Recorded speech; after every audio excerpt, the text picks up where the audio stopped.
You ask Tiger to calculate. This deals with linear inequalities with one unknown. The final result is a greater than 5. Let's solve it step by step. Group all constants on the right side of the inequality. Add 3 to both sides.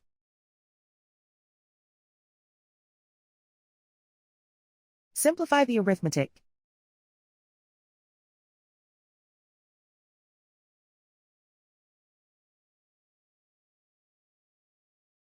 Isolate the a.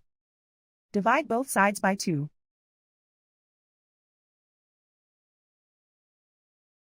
Simplify the fraction.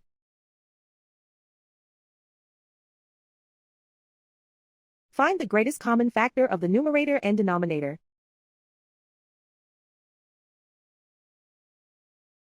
Factor out and cancel the greatest common factor.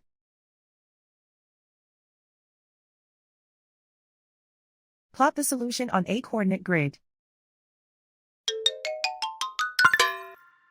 And so the final result is a greater than 5.